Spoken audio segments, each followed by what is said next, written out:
Welcome back.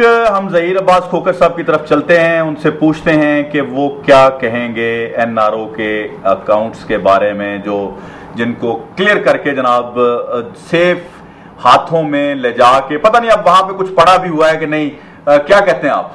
ये देखें, इसमें कोई ऐसी अगर की बात नहीं है, जैसा कि पीपल्स पार्टी के पास दोस्त हमारे इस बार बार टीवी चैनल्स पे आके इजहार करते हैं कि जी इस्तिस्ना हासिल है, इस्तिस्ना हासिल है। इस्तिस्ना एक बात की बात है। पहले तो आप ये देखें कि खत लिखने में क्या हर्ज है। जी बिल्कुल, उसमें कोई हर्ज नहीं होना चाहिए। देखिए, अगर आप एक मुमलिकत के सदर हैं और उसके बाद आप मुमलिकत खुदादाद की जो अवाम है उसके आप रखवाले हैं और उनकी इज्जत जान माल के आप अल्लाह ताला की ज़ात के बाद आप पर उसकी जिम्मेदारी है और उसी कौम का पैसा जो है वो बाहर पड़ा हुआ है और अदलिया जो है कहती है कि खत लिख के आप उसको जांच पड़ताल कर लें, तो उसमें कोई हर्ज नहीं होना चाहिए। बिल्कुल, बल्कि मैं समझता हूँ अदलिया मौका फराहम कर रही है अपना, अगर बेगुनाह कहते हैं अपने आप को, इनको बड़ा मौका, बहुत बड़ा मौका फराहम किया जा रहा है कि ये अपनी हुकूमत में रहते हुए अपने आप को बेगुनाह करार करवा ले।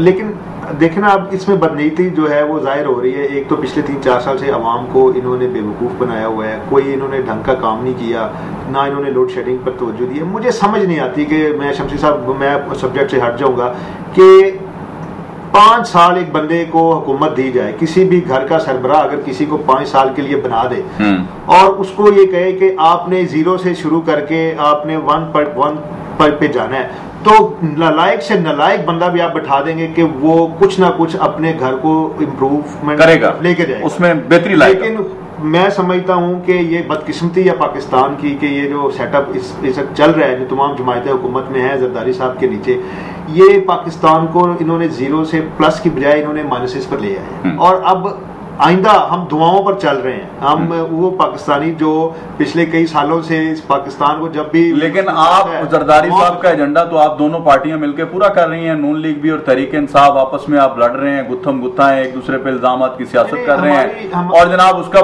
फायदा डायरेक्ट जरदारी साहब उठा रहे हैं। क्यों जी शाहीन साहब? देखें जी, कोई दो पार्टीज आपस में लड़ेंगी तो तीसरे का फायदा तो होगा। बिल्कुल, ये बड़ी अहम बात है। ये तो एक यूनिवर्सल ट्रुथ है। फ़ायदा जिस लिहाज से अगर आप देखा जाए कि जी नून लीग और तहरीक इंसाफ के जो मामला चल रहे हैं, देखिए ये शमसी भाई 2 दिन के बाद है, 4 दिन के बाद है, उसके बाद ये भी शायद वो क्लोज हो जाएगा, क्योंकि खान साहब ने भी वो सवालों के जवाब मांगे हैं। तो वो जिस लेवल से आती हैं, जिस लेवल से नहीं है, तो उन्होंने कहा जी खुद नवाज शरीफ आके सामने जवाब दे।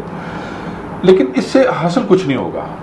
इससे सवाए एक दूसरे के ऊपर गंद फेंकने के, एक दूसरे को नंगा करने के, एक दूसरे के ऊपर बदतमीजी करने के, इसके अलावा कुछ नहीं मिलेगा, किसी को भी कुछ नहीं मिलेगा। ठीक है, लेकिन शमसी भाई इसमें देखना यह है कि ये काम शुरू किसने किया। मतलब अगर नून लीग ने बात की है कैंसर हॉस्पिटल की, तो मैं समझता हूँ कि वो गलत है। देखिए कैंसर हॉस्पिटल है, उसमें आपके अजीज रिश्तेदार भी जाते हैं, मेरे अजीज रिश्तेदार भी जाते हैं। वो तो मुझे इल्म है कि आजकल एमक्यूएम और तहरीक इंसाफ की दोस्ती तो है आपस में, आप एंटरटेन भी करते हैं कराची के इनके जलसे।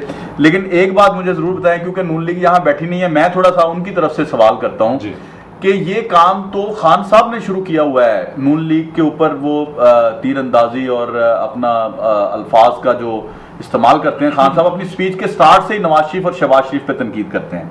ठीक है, अब वो कोई मुहिम तो नहीं है या वो कोई एक बेजान चीज तो नहीं है। मुस्लिम लीग नून जो है वो तो जवाब तो देंगे, क्या कहते हैं आप? जी मैं इसमें अर्ज करूंगा शमसी भाई के खान साहब ने माजिक साथ बैठे हैं, उन्होंने एमक्यूएम को भी लपेटा है। नहीं, जब लपेटा था तो उसके बाद वो आप तारीफ भी करते हैं। अच्छा, वो भी लपेटा, उन्होंने भी लपेटा, सबके साथ वो तारीफ भी करते हैं। और मैं तो अक्सर ये कहता हूँ कि खान साहब मतलब माशाल्लाह मुबारकबाद देते हैं जज्बों की। अल्ताफ भाई तो सबको देते हैं जी, वो तो उनका विजन ही ऐसा है जी। वो तो नून लीग के पास भी जाने के लिए हम तैयार हैं, उनके लिए भी हम नेक ख्वाहिशात रखते हैं। लेकिन कोई मुलाकातें तो आपकी वैसे जारी है उनके साथ? जी नहीं, अभी कोई ऐसी मुलाकात नहीं है। दिनों तो हुई है एक मुलाकात। जी नहीं, अभी मुलाकात जी अभी मुलाकात ड्यू है जी। वो प्रॉपर मुलाकात नहीं थी, वो तो जैसे एक रूटीन मुलाकात हो जाती है। अच्छा, अभी हम वो गोलमेज कॉन्फ्रेंस के हवाले से हम राब्ते कर रहे हैं। अभी खान साहब के पास भी जाना है हमने, शेड्यूल्ड है आपकी? जी शेड्यूल्ड में, पाइपलाइन में है दोनों मुलाकातें।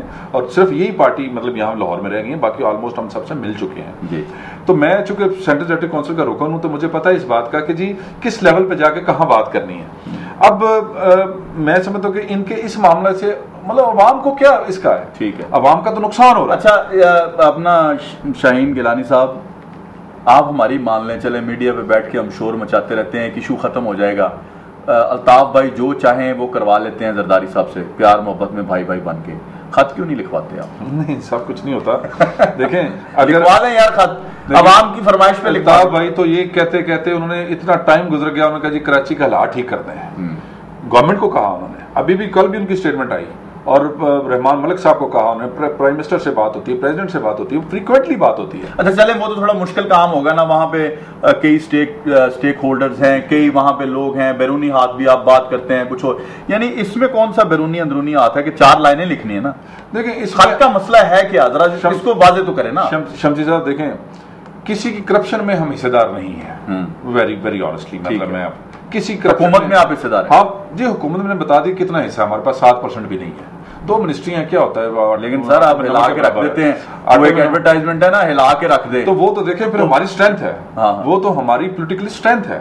मैं बात कर रहा हूँ पार्लियामेंट तो आप ये पॉलिटिकली स्ट्रेंथ क्यों नहीं इस्तेमाल करते? रोड्स पे लोग तंग हैं, लोड शेडिंग से तंग हैं, हुकूमत से तंग है, कम से कम एक हवा का झोंका आ जाए, कानून की इम्प्लीमेंटेशन हो जाए, कानून की अमलदारी हो जाए और एक खत लिखा जाए, शायद आवाम समझे कि इससे कोई बेहतरी आने वाली है। शमसी भाई मैं इसमें एक बात क्लियर कर दूं कि अगर आप पार्लियामेंट का रिकॉर्ड निकाल के देख लें तो जितनी वॉकआउट हमने किया है वहां से पार्लियामेंट, ये रिकॉर्ड मौजूद है वहां पे, वो पब्लिक इश्यूज हो, वो आरजीएसटी हो, वो टैक्सेस हो, वो गैस का मामला हो, लोड शेडिंग का मामला हो, जो आपके काबिल तारीफ अमल है, तो उसमें तो कोई इनकार ही नहीं है ना। जितना हमारे आपने एनआरओ को भी डिफेंड नहीं किया, मुझे पता है। हाँ। उसके हक में हमने नहीं दिया जी बिल्कुल। लेकिन देखें ये अब जो खत लिखना है ये टोटली ये हुकूमत की स्वाबदीदी है, उसके इख्तियारात है, हम तो उनको कह सकते हैं। अब अंदर की बात तो मैं आपको खुल के यही बता सकता हूं कि हमारे पास जितना हिस्सा उतना हम एहतजाज जरूर करते हैं, उतना हम प्रेशराइज जरूर कर सकते हैं, लेकिन हमारे पास जितने हिस्से के मुताबिक हम अपना हिस्सा डालते हैं। शमसी भाई देखें ये काम करना है हुकूमत ने जी।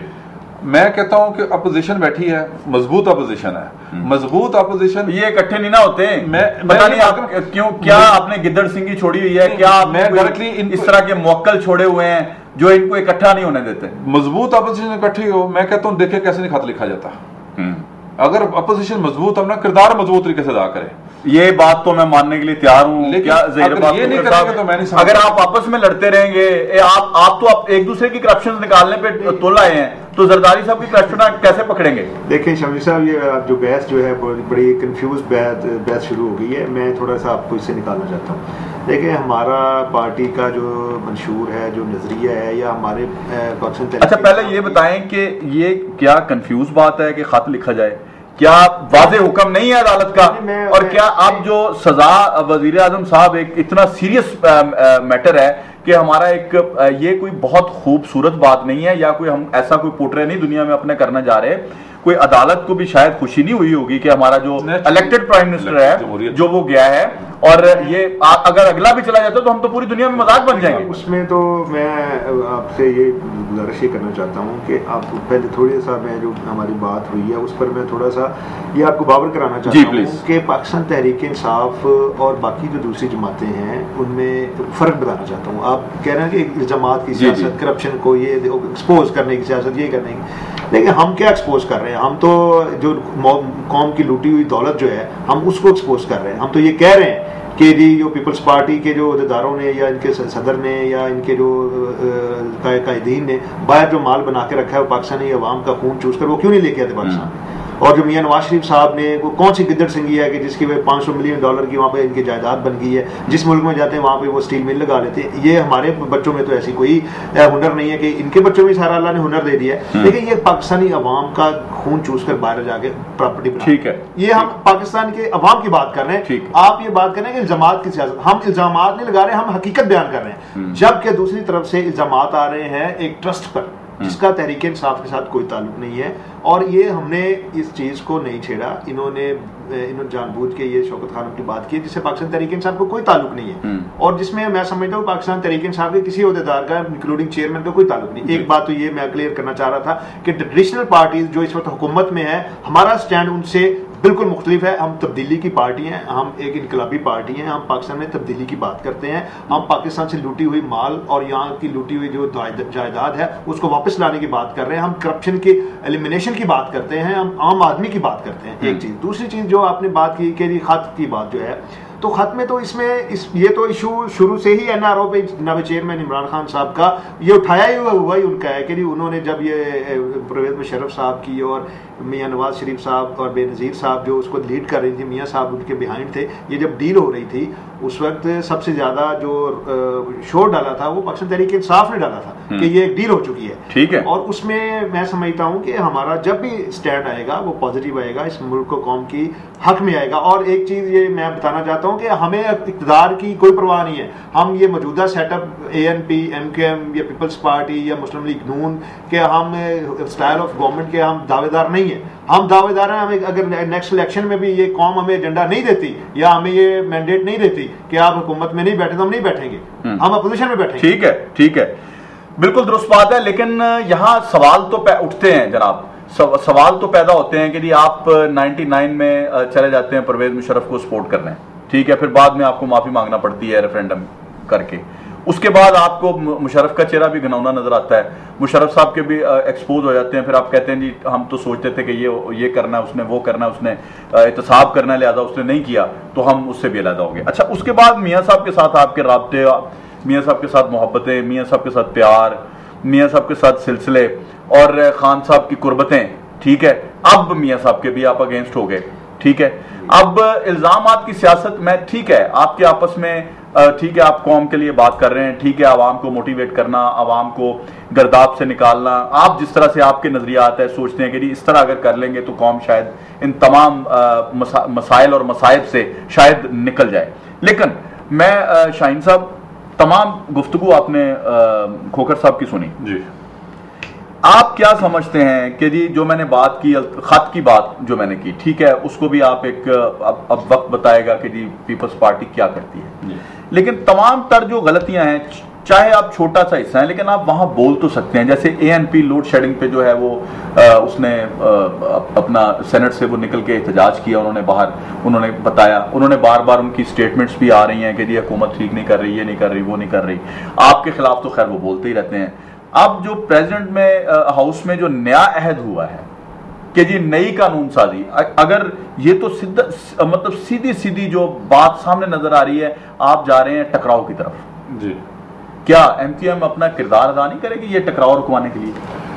शमसी भाई देखें, मैंने पहले अर्ज किया कि टकराव तो बिल्कुल वो बड़ी मतलब उसके आफ्टर रिजल्ट बड़े खराब होते हैं, क्योंकि आपने एक इतनी भयानक तस्वीर जो अल्ताफ भाई की लास्ट स्पीच थी या प्रेस कॉन्फ्रेंस थी उसमें जो मैंने सुना है, अमरीकी बहरी बेड़े की आपने बात की, बैरूनी खतरात की बात की, और ये जो सब आप गोलमेज कॉन्फ्रेंस की तरफ चले गए, चले आप अपोजिशन के नाराज लोगों को या जमातों को मनाने की कोशिश कर रहे हैं, उनको बिठाने की कोशिश कर रहे हैं, खुशाइंद बात है, लेकिन क्या जरदारी साहब को आप नहीं समझाते कि यार खुदारा खत लिख दो, ये इशू तो खत्म करो, आप बेगुनाह हैं, ठीक है, चले आपकी बात ही हम मान लेते हैं कि जरदारी साहब बेकसूर हैं, लेकिन खत लिखवा दें, क्या हर्ज है?